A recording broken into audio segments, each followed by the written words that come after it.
حضور سید عالم صلی اللہ علیہ وسلم نے ارشاد فرمایا، میرے آقا مولا نے فرمایا 4 لوگ ایسے ہیں جو اللہ کے غضب میں صبح کرتے ہیں اور اللہ کے غضب میں شام کرتے ہیں۔ صحابہ نے پوچھا یا رسول اللہ وہ 4 کون سے ہیں؟ میرے آقا مولا صلی اللہ علیہ وسلم نے فرمایا ایک تو وہ مرد ہے جو عورتوں جیسی مشابہت اختیار کرے، اور ایک وہ عورت ہے جو مردوں جیسی مشابہت اختیار کرے۔ تو وہ اللہ کے غضب میں صبح بھی کرتے ہیں اور اللہ کی ناراضگی میں شام کرتے ہیں۔ اور میرے آقا و مولا صلی اللہ علیہ وسلم نے اپنی زبان مبارکہ سے لعنت فرمائی ان مردوں پر بھی اور ان عورتوں پر بھی۔ میرے آقا و مولا صلی اللہ علیہ وسلم نے فرمایا المشتبہین من الرجال بالنساء، وہ مرد جو عورتوں جیسی صورت اختیار کرتے ہیں اور وہ عورتیں جو مردوں جیسی صورت اختیار کرتے ہیں، اللہ کی ان پر لعنت ہو۔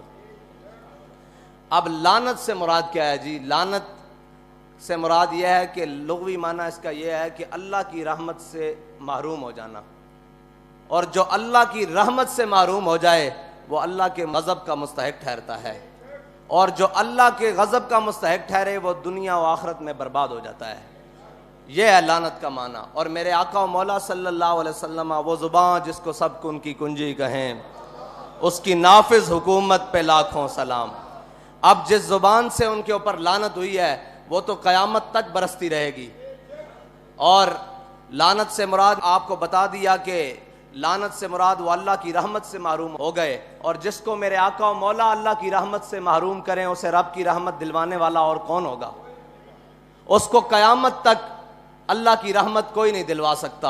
اور جو اللہ کے غضب کا مستحق ٹھہر جائے، میرے آقا و مولا صلی اللہ علیہ وسلم کی زبان مبارکہ سے اسے اللہ کے غضب سے بچا کون سکتا ہے؟ عطائے عرب، جلائے کرب، فیوز عجب، بغیر طلب، یہ رحمت رب ہے کس کے سبب؟ بے رب جہاں تمہارے لیے۔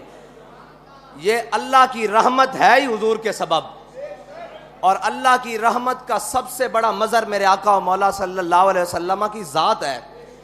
اب جو میرے آقا و مولا صلی اللہ علیہ وسلم کی زبان مبارکہ سے جن پر لعنت ہوئی ہے، اور وہ کام کر کے کوئی سمجھے میں مسلمان بچ جاؤں گا یا میرا دین بچ جائے گا یا میں اللہ کی رحمت پالوں گا، وہ کبھی بھی نہیں پا سکتا۔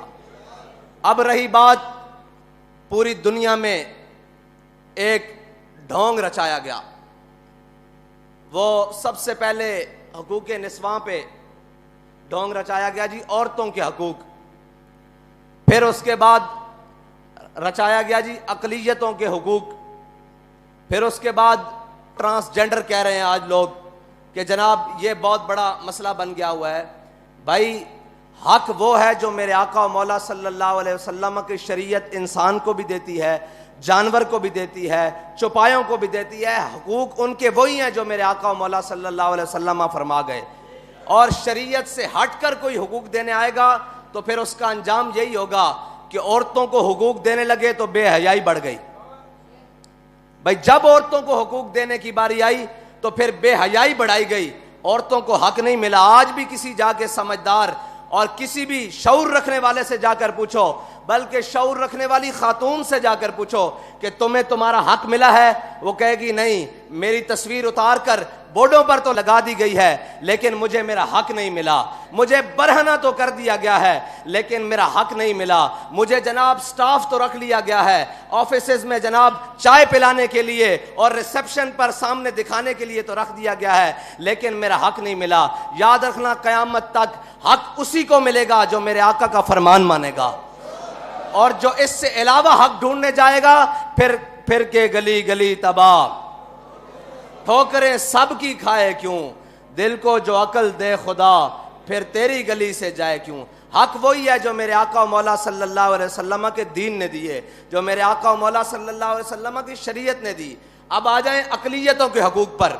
جب اقلیتوں کے حقوق کی باری آئی تو صحابہ کرام کے قیادت میں ایک قلعہ جسے میرے آقا و مولا صلی اللہ علیہ وسلم کے غلاموں نے فتح کیا، اور وہ قلعہ جب فتح ہو گیا تو تھوڑی دیر بعد پیچھے سے لشکر کا پیغام آیا کہ یہ ہمیں قلعہ جو ہے نا جسے ہم قلعہ بولتے ہیں، یہ جو قلعہ ہے یہ اس کو دفاعی اعتبار سے چھوڑنا پڑے گا تھوڑی دیر کے لیے. ہم یہاں سے چھوڑ کر آگے جائیں گے فوجیں لے کر. تو وہ جو قلعہ تھا نا وہ عیسائیوں نے جنگ کر کے نہیں مسلمانوں کے حوالے کیا تھا، بلکہ انہوں نے رضاکارانہ طور پر جزیہ قبول کر کے اور کہا تھا ہم جزیہ دیں گے، آپ یہاں آ جائیں، اپنا نظام بنا لیں. تو جب میرے آقا و مولا صلی اللہ علیہ وسلم کے غلاموں نے وہ قلعہ چھوڑنے کی بات کی نا، تو انہوں نے کہا جی یہ آپ نے ہمیں پیسے دیے تھے، یہ سونا دیا تھا، یہ چاندی دیے تھے، یہ مال، یہ زر، یہ گھوڑے، یہ استبل، یہ محل، یہ سارا کچھ واپس لے لیں، ہم آپ کی حفاظت نہیں کر سکتے.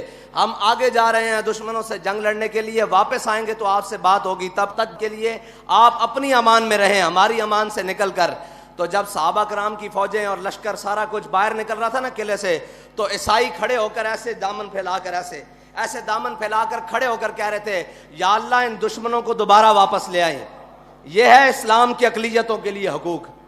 وہ قلعے کی دیواروں پر کھڑے ہو کر کہہ رہے تھے کہ یا اللہ ان دشمنوں کو دوبارہ بھیجیں، یہ دشمن نہیں، یہ تو ہمارے محافظ بن کر آئے ہیں. اسلام اقلیتوں کو اس طرح حقوق دیتا ہے.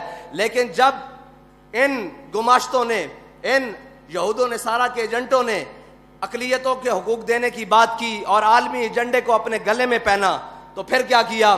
پھر یہ کیا کہ جب ان کو حقوق دینے کی باری آئی تو جو سب سے بڑا گستاخ تھا، جس کو عیسائی بھی قبول نہیں کرتے، جس کو یہودی بھی قبول نہیں کرتے، جس کو دنیا کا کوئی مذہب میں رکھنے والا قبول نہیں کرتا، انہوں نے اس کو حقوق دلوا کے جہازوں میں بٹھا کے باہر کے ملک بھیجا ہے. بھائی گستاخ کے لیے اقلیت ہے، یہاں اقلیتیں بس رہی ہیں، یہاں ہماری گلیوں میں، کوچوں میں صفائی، روڈوں پر صفائی، اقلیتیں بڑے بڑے کام کرتی ہیں، یہاں ہمارے دفتروں میں موجود ہیں، ہر کام کے لیے ہر جگہ موجود ہیں. ان کے حقوق کی بات کرو، تمہیں گستاخ کے حقوق کے ساتھ کیا ہے؟ اس کا مطلب ہے عالمی ایجنڈا یہ تھا کہ اقلیتوں کو کوئی مسئلہ نہیں، اقلیتوں کی آڑ میں گستاخان رسول کو چھڑوانے کا مقصد تھا. یہ ہے اقلیتوں کا حقوق. اب رہ گئی بات جناب ٹرانسجینڈر کو حقوق. ان کو حقوق دینے کا مسئلہ نہیں ہے، ان کی آڑ میں شریعت کے ساتھ ٹکرانے کا مسئلہ ہے. بھائی کائنات میں کسی کا بھی حق ہو، وہ میرا ذاتی حق کیوں نہ ہو، وہ کسی کا ذاتی حق کیوں نہ ہو، جب وہ شریعت سے ٹکرا جائے گا اس کا حق رہے گا ہی نہیں. تم نے ان کو حق دینا ہے تو ان کو شریعت سے ٹکرا کر تو نہیں دے سکتے. تم کم از کم ہمارے جیتے جی تو تم ان کے ساتھ شریعت کے ساتھ ٹکرا کر ان کو حق نہیں دے سکتے.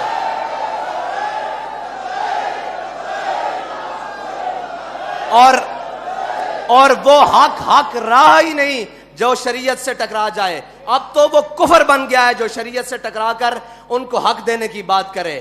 اور اس کفر کو جناب بات کرنے کی یا اس کفر کو نافذ کرنے کی بات کرے گا تو پھر اسلام کے سپاہی اس کے سامنے کھڑے ہو جائیں گے انشاءاللہ. اور انشاءاللہ پھر اس طرح کھڑے ہوں گے جس طرح فیض آباد میں کھڑے رہے ختم نبوت کے لیے، اور پھر اس طرح کھڑے رہیں گے جس طرح وزیر آباد میں جناب ناموس رسالت پر پہرا دینے کے لیے کھڑے رہے. خبردار جو شریعت سے ٹکرائے گا. ہمارے بڑوں نے اس ملک میں قربانیاں تمہاری عیاشی کے لیے یا شریعت سے ٹکرانے کے لیے نہیں دی. ہمارے بڑوں نے قربانیاں اس ملک میں اس لیے دی تھیں کہ اس ملک کا نظام لا الہ الا اللہ محمد رسول اللہ کے مطابق چلے گا. اس ملک کا نظام میرے آقا و مولا صلی اللہ علیہ وسلم کے دین کے مطابق چلے گا. اس ملک کا نظام میرے آقا و مولا صلی اللہ علیہ وسلم کی شریعت کے مطابق چلے گا. اللہ تعالیٰ تو آنو تے مینو حضور دے دین نال وفا نصیب فرمائے. اور جناب حضور دے دین دی سربلندی واسطے سانو ہمیشہ میدان عمل چ رہن دی توفیق عطا فرمائے. جے اے بل واپس نہ ہویا تو انشاءاللہ پھر اے تا جے گل ہے نا.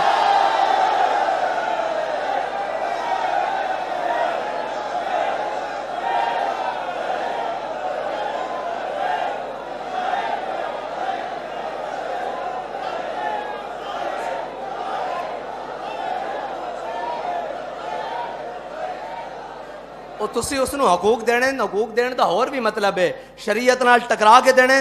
شریعت نال ٹکران تو پہلے تو ساڑے نال ٹکرانا پے گا. جدو اسی مک گئے پھر تہاڈا جو مرضی دل کرے.